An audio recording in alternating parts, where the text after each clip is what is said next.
14 Bannerman Road is where Sarah Jane Smith lives. And 14 Bannerman Road is still the name of my podcast about it.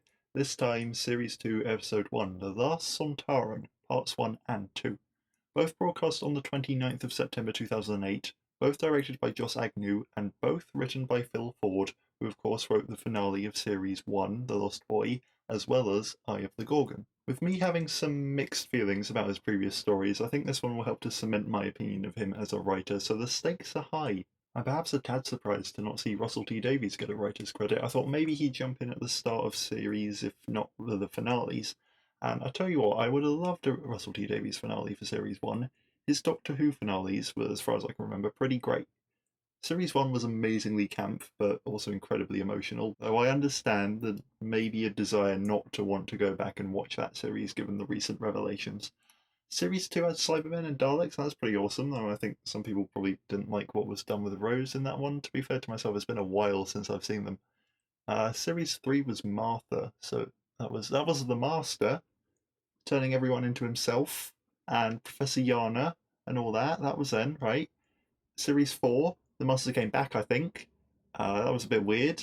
He was all like skeletal and stuff, but there was Wilf. You had Wilf. I love Wilf. Thinking about it, this Sarah Jane episode is 2008, so I'm not sure if that finale will have aired by this point or not.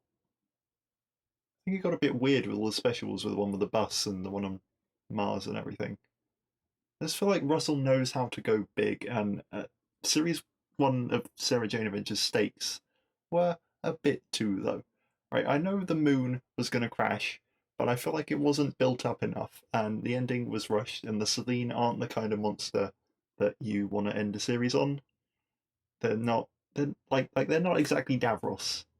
And if anything, I think the Trickster episode should have been the last one. And then maybe I'd have been kinder to the Lost Boy. But I suppose, maybe ironically, the reason Russell can't come and write these episodes is because he's too busy writing the Doctor Who ones to make me want him to write these ones in the first place. So, it's another chance for Phil Ford to prove himself, and without any further faffing, let's get into it. Still starting on a cold open and a monologue, but a fake monologue.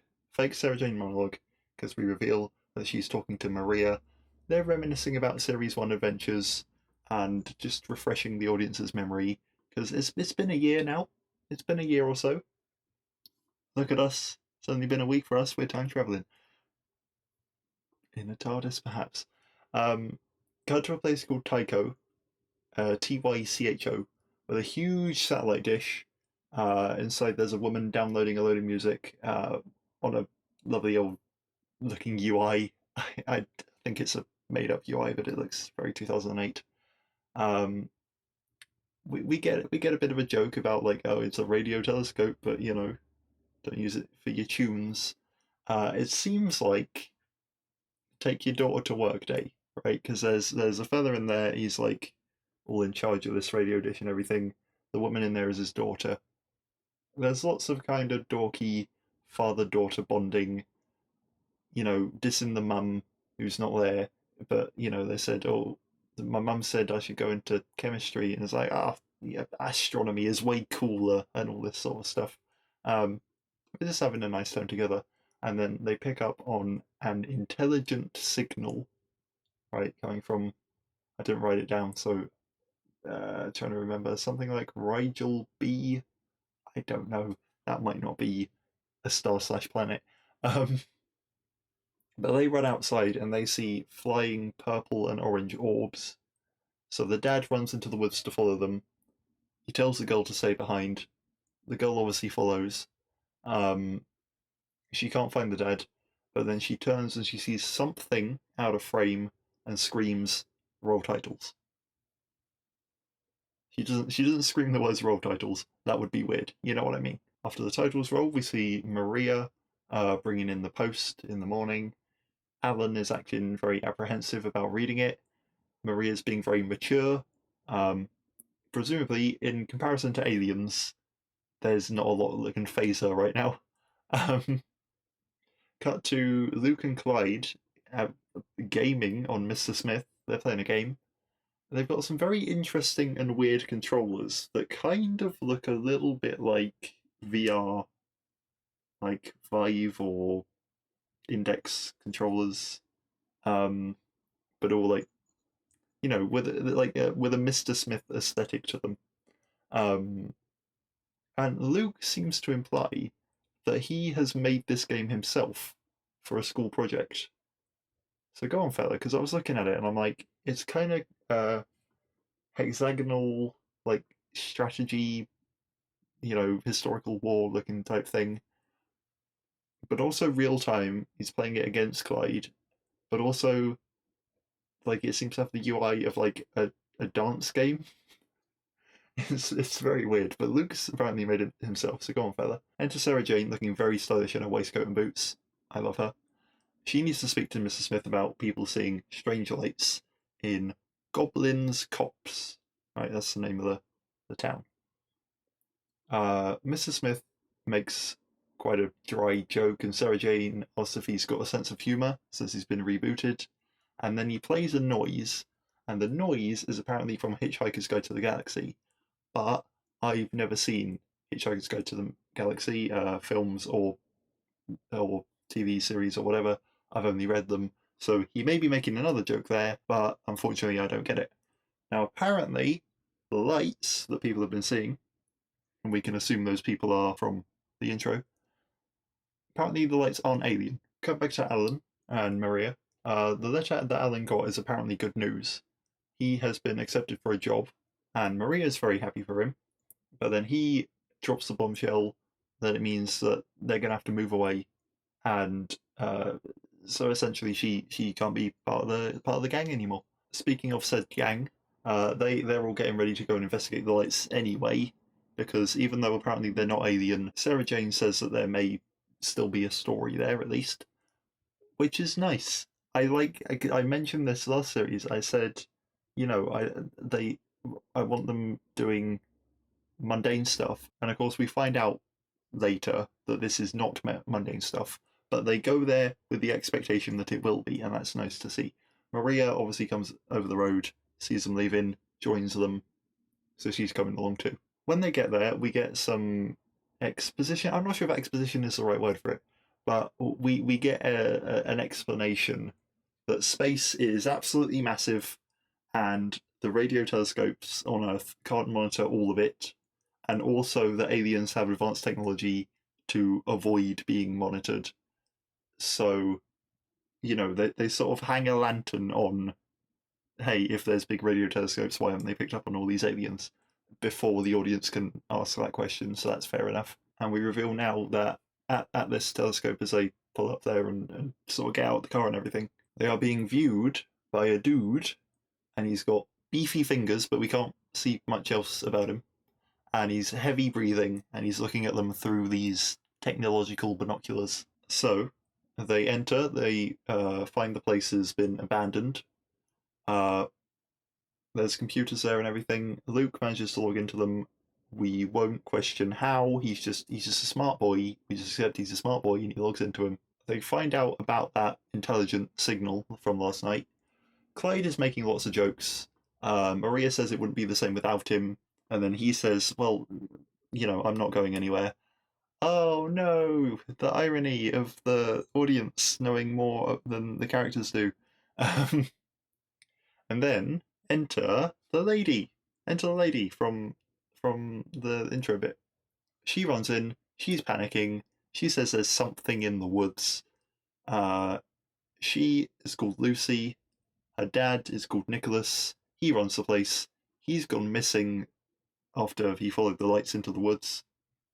She collapses. So, Clyde suggests that he and Luke go search for Nicholas, Lucy's dad. Luke is like, "Oh, you're trying to impress Lucy," and we get the feeling that yeah, he's trying to impress Lucy. Sarah Jane think, okay, well, this might be dangerous, so don't go into the woods, but you can look around all the buildings and everything. So, obviously, Clyde and Luke are going to go look in the woods. Of course, what happens next is that Clyde and Luke go and look in the woods. Who could have known? The fellow with the binoculars spots them, and he cloaks up, and it's quite a nice cloaking effect. And from the shape of him, we can see he's a Sontaran. I mean, the title gives that away. But I wonder if the cloaking effect then is nicked from Doctor Who. I can't remember the episode with them in. It was the Poison Sky, and it had Wilf. It was series 4, but I don't know. It's a very fancy looking cloaking effect. So I wonder if they have reused that from Doctor Who, or if they have made it specially for this episode. Meanwhile, Sarah Jane is having a chat with Maria because she's picked up that Maria's holding back some information. Something's not quite right. She reveals Alan's got this job offer, but the job offer would require them, if he accepts it, to move to America. I am convinced Alan is a spy. I'm convinced Alan is a spy. He's a spy, right? He's got his contacts from the Series 1 finale, his like FBI, all this stuff. He applied for a job in London, but they were like, oh, sorry, we got to send you over to the American branch in Washington. He's a spy. Alan is a spy. You can't convince me otherwise. I don't want the Sarah Jane Adventures. Well, no, I do. I very much want the Sarah Jane Adventures. But also, I want Spy Ellen Adventures, please. So, Sarah Jane is obviously quite sad about Maria leaving, and she tries to be positive about it. She's like, no, no, of course you should go, you should really go, and everything. And it comes across as too much, and it comes across as Sarah Jane pushing Maria away, and she's like, you know what, why are you like this? I don't want to go. I'd appreciate you fighting for me to stay a little bit. But it's Sarah Jane obviously sort of essentially shutting down and trying to be like, no, this is the best, you have to go, because she doesn't want her to go, and she's trying to just block out all that emotion. And she's still quite vulnerable from when the Doctor essentially left her. And now she thought she'd found a family. She thought that Maria was going to stick around for a while. Maria is apparently not going to, and so it's quite an emotional time for Sarah Jane as well. Cut back to 36 Bannerman Road, I think it is, where Alan and Maria live, and Chrissy's come round. So Alan is telling her about the job offer. Chrissy says she doesn't want Maria to end up on the other side of the world. Possibly she wants Alan to stay too, because, remember the last thing when she was going to say I love you, but then the phone cut off? We cut to the woods. We see Luke and Clyde sensing something in the woods. They can feel the electricity, like they can feel the hair on their neck standing up. First they think they're just scared, but then they're like, no, there's like an electric field here. They see this cloaked figure drop down behind them. And interestingly, they make the point that the cloaking isn't a representation of invisibility. Right? He's not invisible. He's see-through, this figure, this Sontaran. And that's just because I was so, whenever they do invisibility in shows, it's always just a see-through thing, and you suspend your disbelief that nobody can see it. But it's weird that it's actually camouflage. It's not invisibility. It's just, once you've seen it, the ruse is up. It's there. But the point is to try and make you not see it. I just thought that was really interesting, especially when we see his ship later on. So the figure uncloaks. Quelle surprise! It's a Sontaran. He cocks a gun. They flee. Luke and Clyde flee immediately. He pursues them, but they hide in some convenient foliage. So he loses them. Speaking of losing them, they are also lost. They're now lost in the woods. They're trying to escape. They walk into something that is completely invisible. This thing is actually completely invisible. And it only sort of turns on this see-through wibbly effect when they actually touch it, when they hit into it. We assume it's the ship. And it's very nice that with the radio dish and everything, they went, oh yeah, some aliens have cloaking technology, and then we get just immediate all the examples. By this time, Lucy's woken up. She's about to run off and try and find her dad again, but Sarah Jane gets her to describe the lights. And Sarah Jane is pretty convinced that, hey, Mr. Smith, you were wrong. These actually are aliens. They end up, mentioning spaceships and stuff. Sarah Jane just straight up tells Lucy to accept they exist.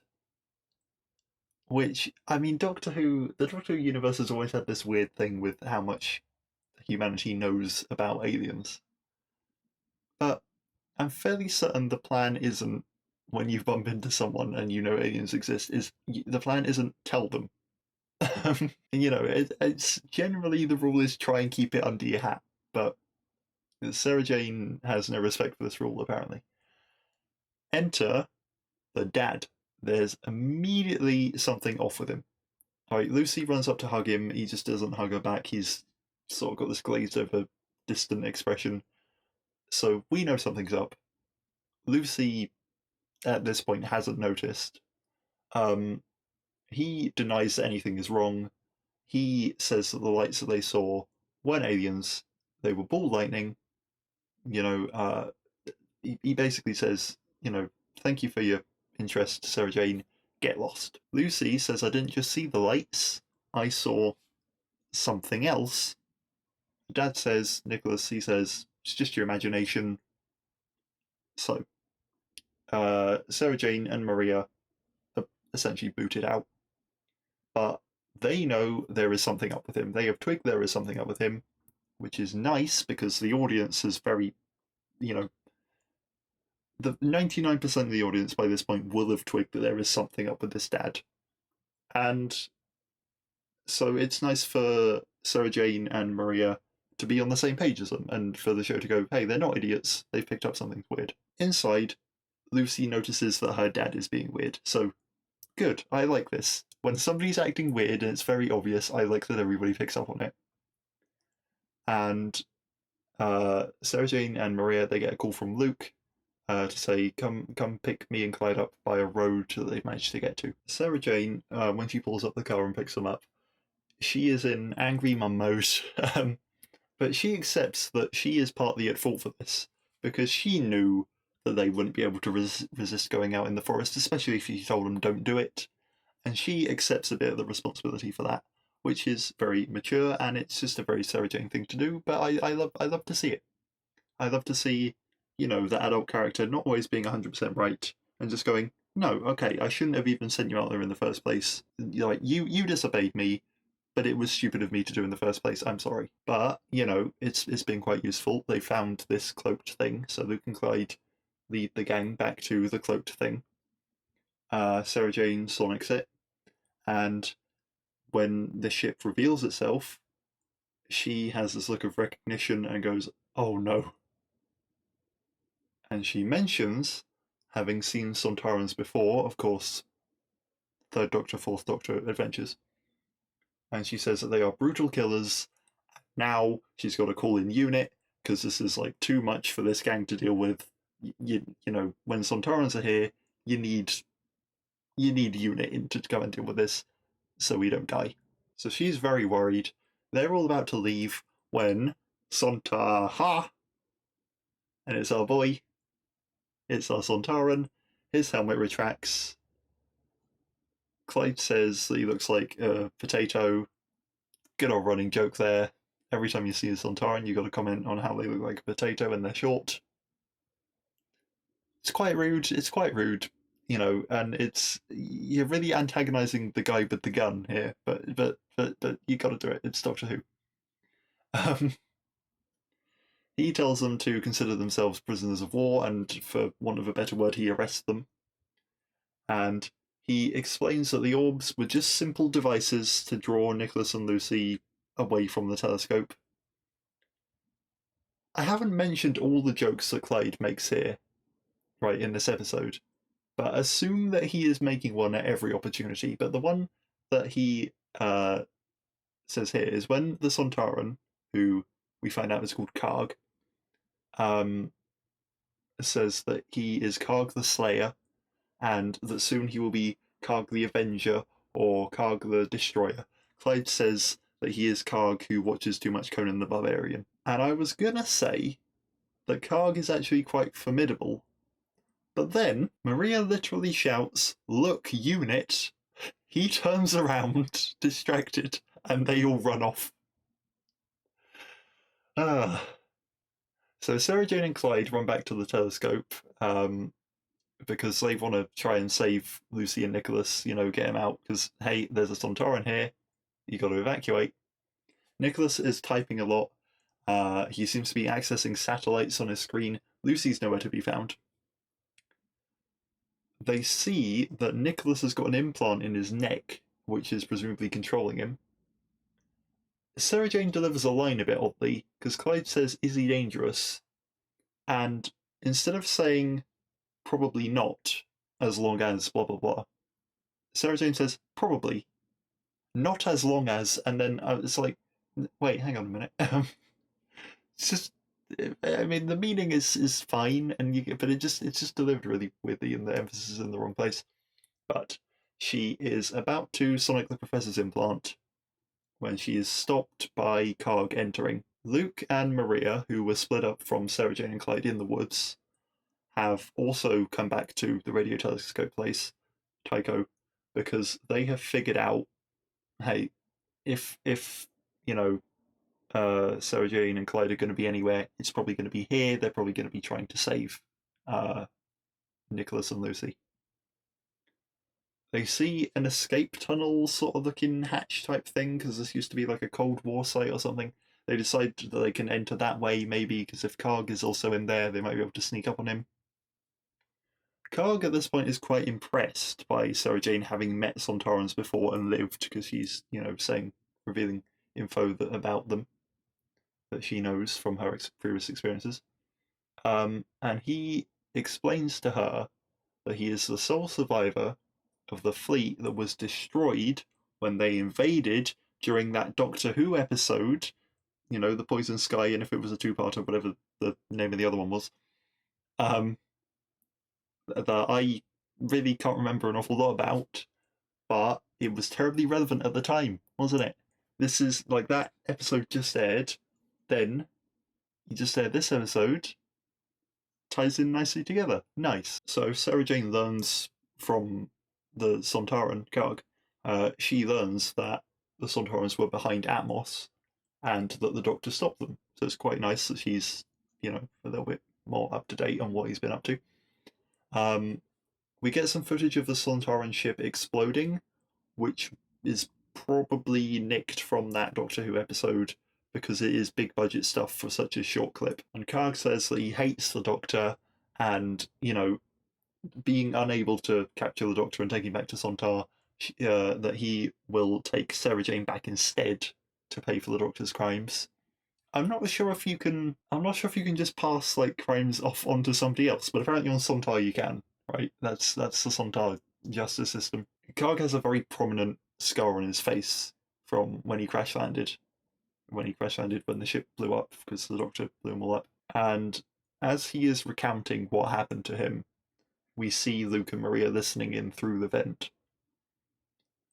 And Karg's plan, and the reason that he has controlled Nicholas to hack all these satellites, is to get all the satellites and then crash them all into all the nuclear plants on Earth to destroy Earth as revenge. Fair enough. Pretty good plan. It's a very Sontaran, like it really fits these Sontaran priorities of like, I have been,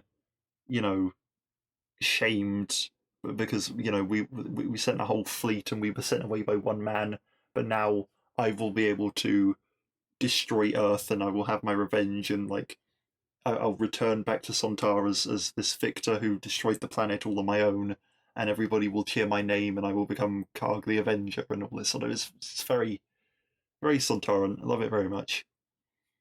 Karg is definitely the star of this episode. Like up until he appeared, even though he's very stupid and can be easily distracted, up until he appeared, it was just sort of your normal episode. Nothing really wrong with it, but just sort of normal. But then he's really giving it the beans. So it's 45 minutes till the telescope sends out the signal to trigger all the satellites, which will have aligned for them to all start falling down.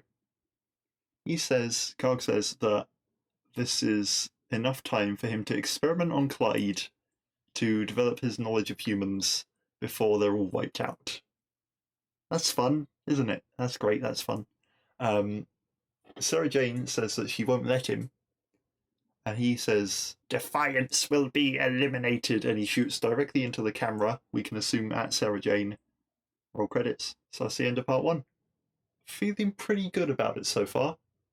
It was an alright episode. Definitely got better when Karg turned up. I mean, Phil Ford, he may be redeeming himself, but we'll see how part 2 goes. An interesting point is that how Doctor Who rights used to work and everything, and the rights deal with K9 and everything. But in the credits of this one, they have to officially state the Sontarans were created by Robert Holmes, because in old Doctor Who, when you made a monster, you kept the monster, which is nice. But it's by you get like the I think the Cybermen, they have to mention who created the Cybermen, who created the Daleks, all these sort of old monsters that have stuck around since old Who.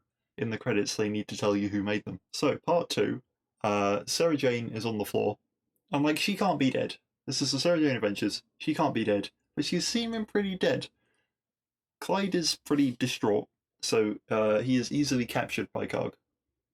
Karg explains, he's like physically grabbed by him and held around his neck or whatever. Karg explains that Sarah Jane isn't actually dead. He's just knocked her out so that he can transport her back to Sontar, as a prize, and be like, hey, look, I brought one of them back. She can atone for the crimes of the Doctor. Blah blah blah. Which he explained before, so we should have seen that was the case. So he gets Nicholas to secure Sarah Jane with the other female, so implying that Lucy is tied up somewhere off screen. At this point, Maria and Luke burst out of the vent. They distract Karg. He's very susceptible to being distracted, allowing Clyde to escape. They all flee back into the vent to get away from him.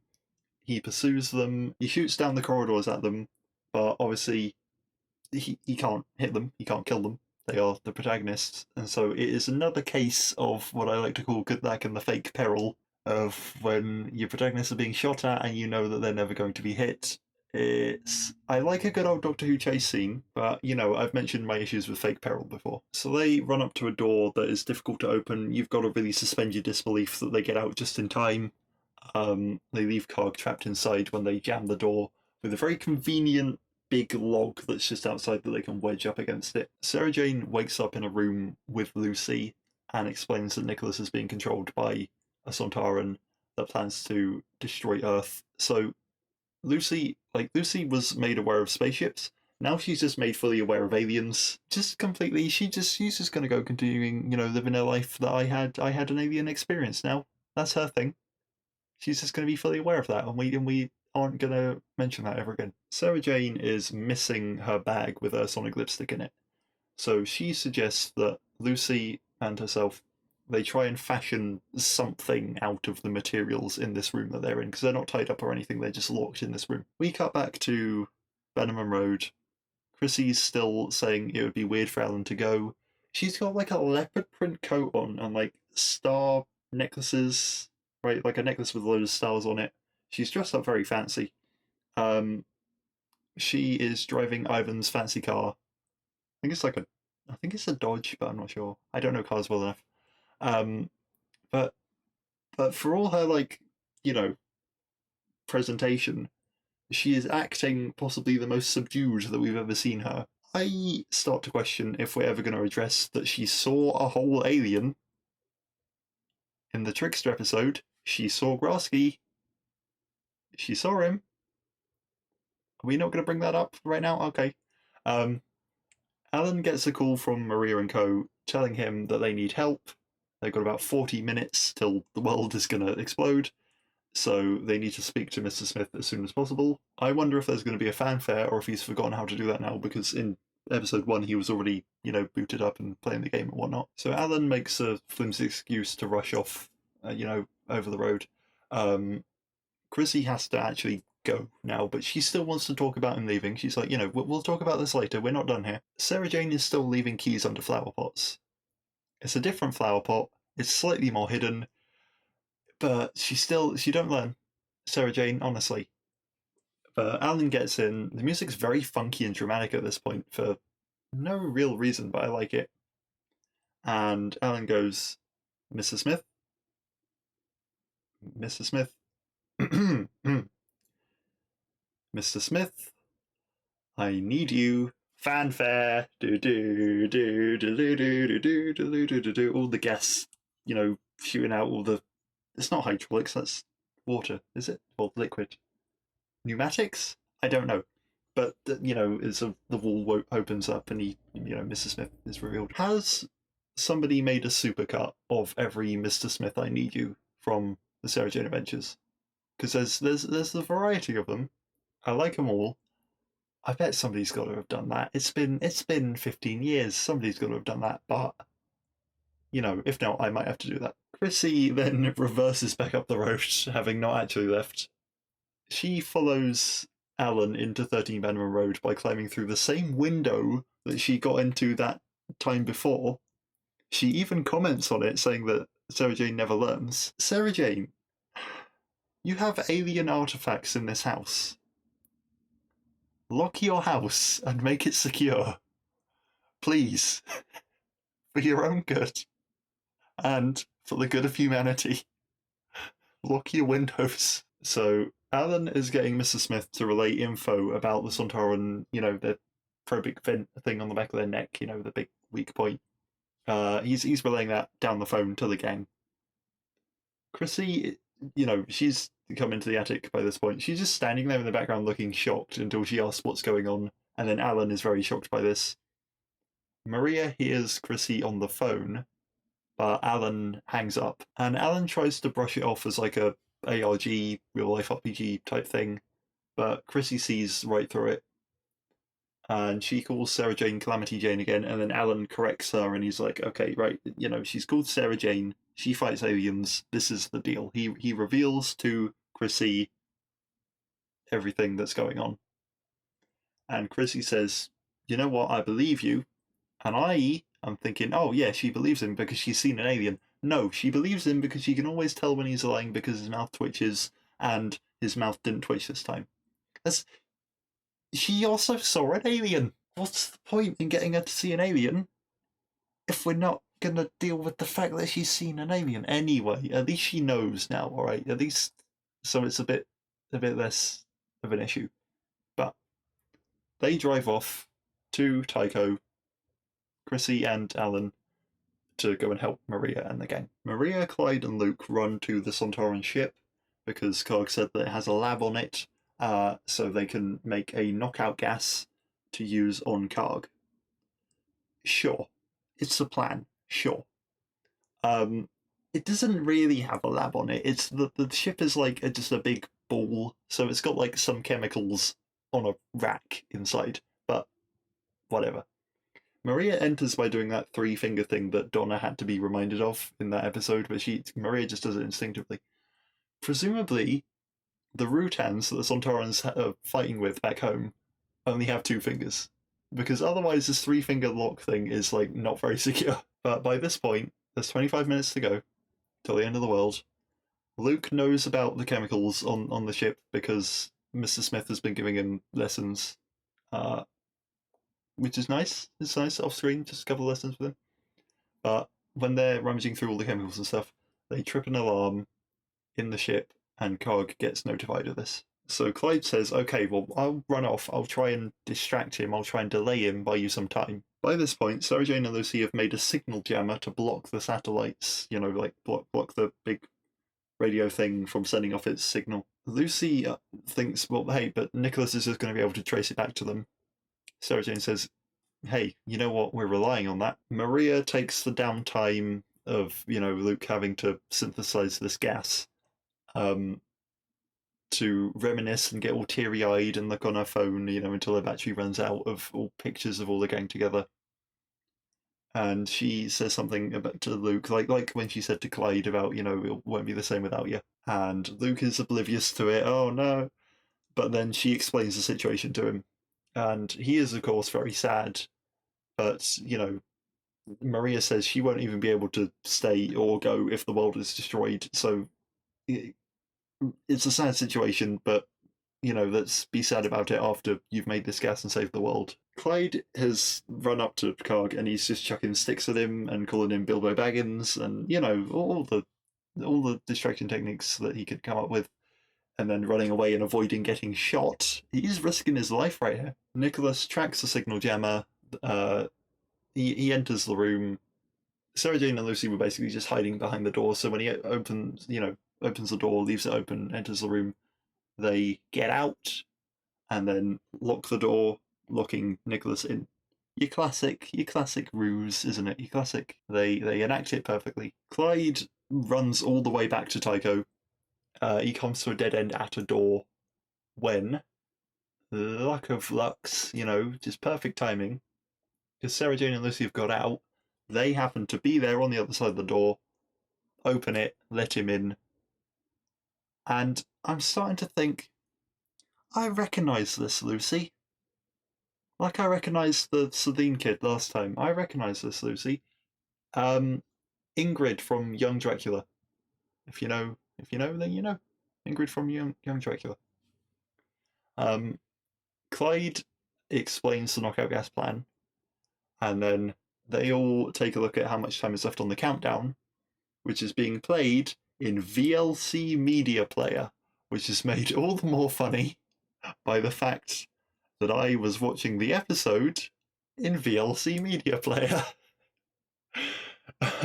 Lucy says that she's watched her dad working, so she might be able to log into the thing and shut it down. But oh no, she gives it a try and it's encrypted, so she can't do it, and it's all a bit techno-babbly, nonsense, but whatever. Sarah Jane suggests that they just go and break the radar dish then. And there's more techno-babble and whatever, but it's just basically, what if we smash it up? And so they run off to do just that. Karg, by this point, has found his way back in. He punches down the door that's, trapping Nicholas, lets Nicholas out, but not without some angry words, first of all. Alan and Chrissy have found Sarah Jane's car, but they haven't found the massive telescope. You'd think they'd just look up, where it is. A big radio telescope around Goblin's Copse. Be quite hard to miss.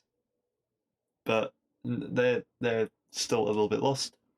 They try and phone Maria, but her phone battery's dead.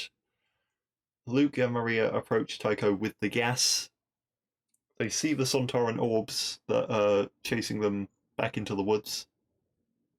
So the orbs, because Mr. Smith said they're not alien, and the Sontaran Karg, he said they're not, he said they're simple, but they are alien. They've come from Sontar.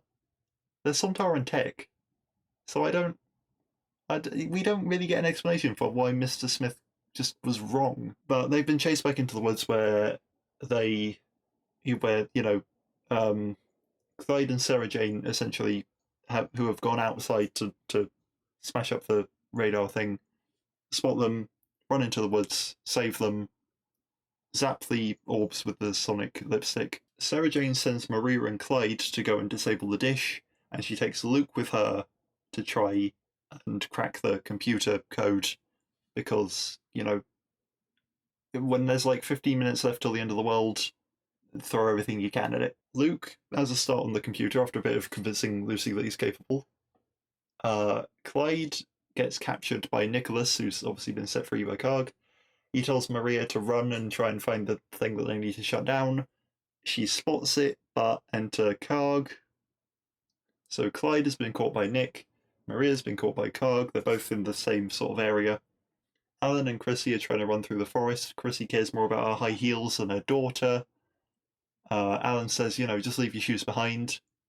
But she takes them off, but she takes them with her. I mean, fair enough. If you can take them with you, don't leave them behind.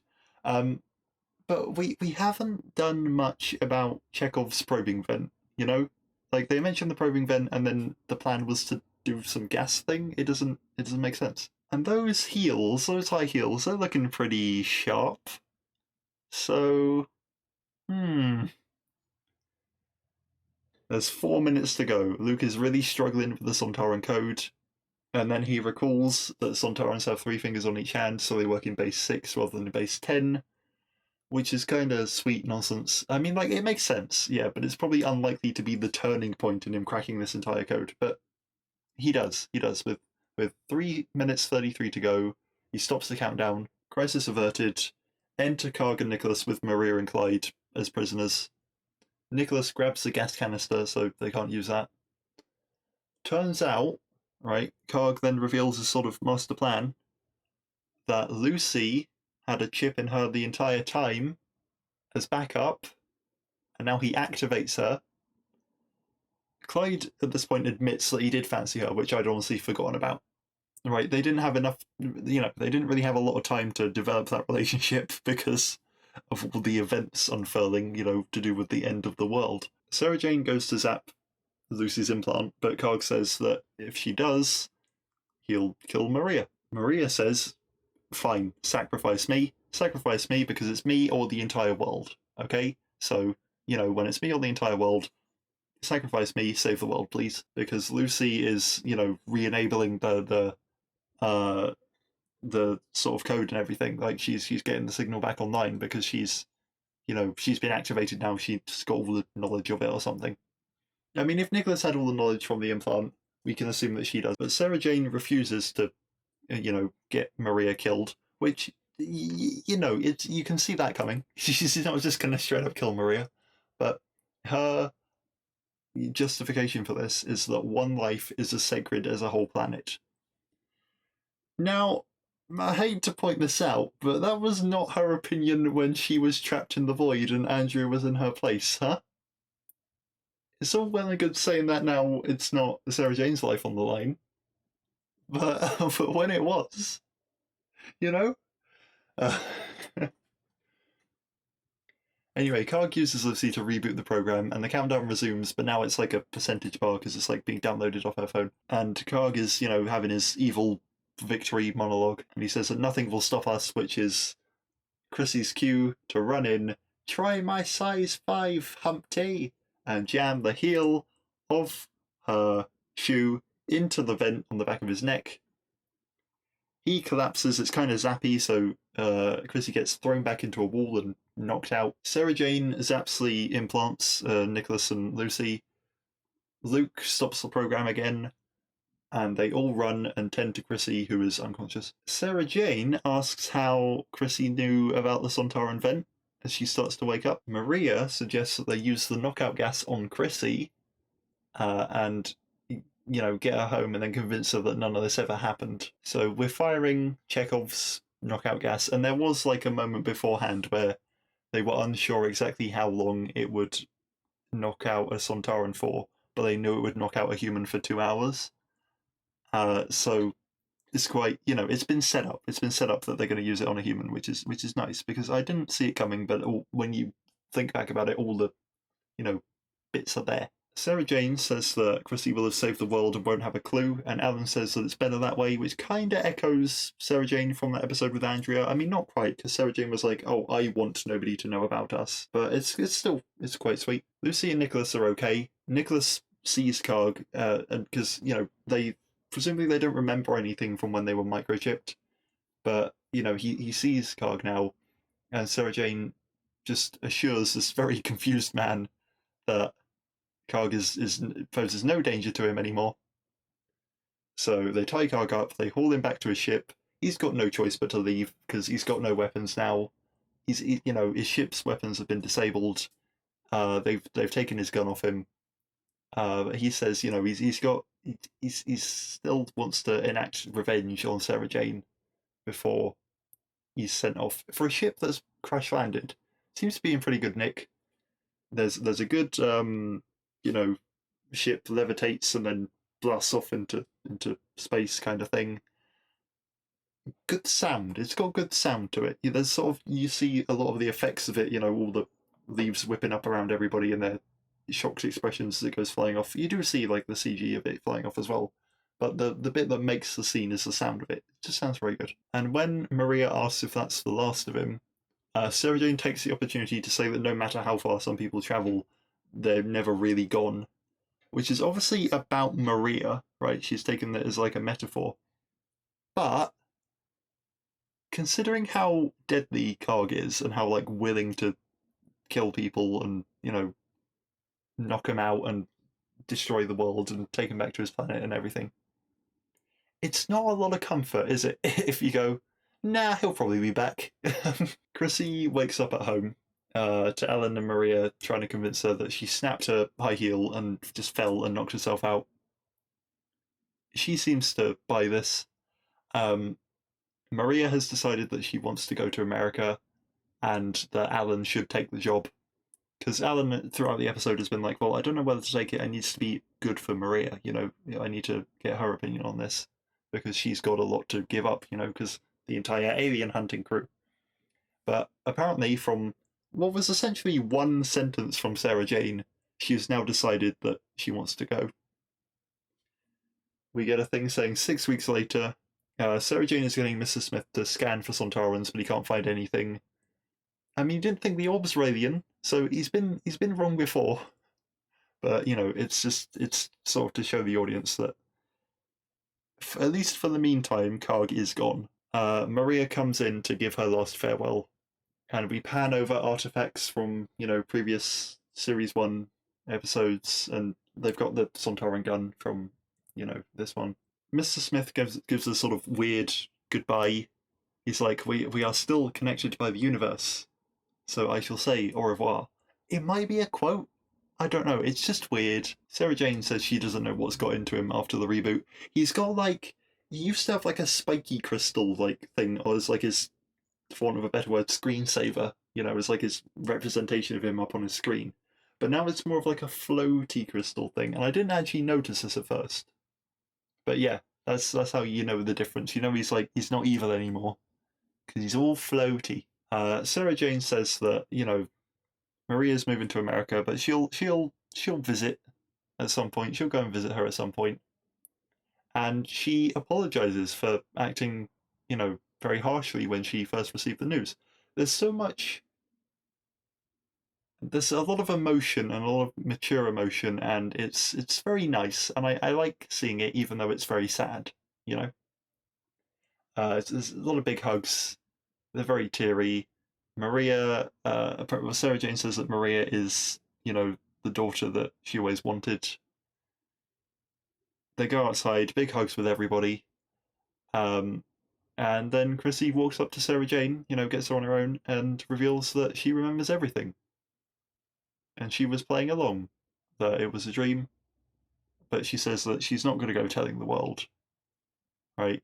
And she says that she's not going to let Maria and Alan know that she knows because they deserve a new start. I think it's funny that Alan wanted to sell the house in the last episode, and now they are so reluctant to go. If anything, this feels like a finale for season 1, series 1. Rather than the start of series 2. It's just with Maria leaving, you'd think they'd do that at the end of a series rather than starting a series on somebody going and then having episode 2 to introduce a new character. But it's I get the feeling they filmed all of series 1 and then Yasmin Page, who plays Maria, went, "Hello, I would like to leave, actually, please." And they went, "Oh, okay. But we won't, do you want to do an extra episode so we can give you a goodbye, rather than just writing you out mid-series and saying, hey, they went to America." Which, that's got to be a trope. That's really got to be a trope, hasn't it? Just mid-series, oh, when did they go? Oh, they went to America. I saw this in so many kids' shows when they change an actor or actress. But anyway, so that's what's happened. This is this is Maria going now, and I believe this is also the last time we see Chrissy, because I assume she's got no reason to come back now because she doesn't really want anything to do with the gang, but she accepts that they're there and they do good things, but she's not one of them. And now that Alan and Maria have gone, she'll just she'll just go and live her life with her boyfriend Ivan. And this is the last opportunity to address that she saw Grasky. They don't do it. Okay, they don't ever mention it. And then Maria's gone. She's written out of the show. That's it. She won't return for to be one of the gang. We'll get mentions. We'll get cameos. But that was her last episode. When the gang all sort of goes into Sarah Jane's attic and they're just sort of lamenting that Maria is gone, Sarah Jane says that, look up at the stars because maybe she is too, and you can feel connected. And then roll credits. End of part 2. So the reason that is given on Wikipedia, admittedly it does have a dead citation now. Or like the citation, it still links to a thing, but not to the actual article, like the article's been removed or something. But it says that Yasmin Page wanted to focus on her GCSEs, which would make her 16. So the right age for the character. It's 2008 now, they've all aged up 1 year. So, yeah, that's what happened. And she went on to be in Submarine, I think, that thing with Alex Turner, and it was directed by Richard Ayoade, and it has that guy from Young Dracula, and it has the guy from Young... Was he in Young Dracula? Oh wait, no, was he? I don't know now. He was in Tracy Beaker. Anyway, none of that has any bearing on Sarah Jane Adventures. We get the sneak peek of next time, and the next time they introduce a new character, essentially a character that I grow to love very much. A character that the Doctor Who expanded universe in a game has left in peril at the moment. We're not sure quite what's happened to her. But essentially, she is Maria's replacement. So we'll see her then. And also, I hope you like clowns.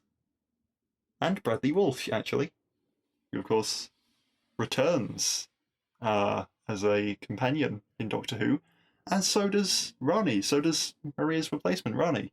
She returns as a villain in Doctor Who. Wow. We'll speak about that next time. And so, as some sort of concluding thoughts, overall, yeah, this was pretty good. It had some issues with the fake peril and the coincidences with the door timing and everything, and Karg being very easily distracted, but they're not major issues. It didn't knock it out of the park. It didn't fail miserably. I think Phil Ford is alright. Just don't let him write your finales. I'll see you next time for the next one. Until then, bye!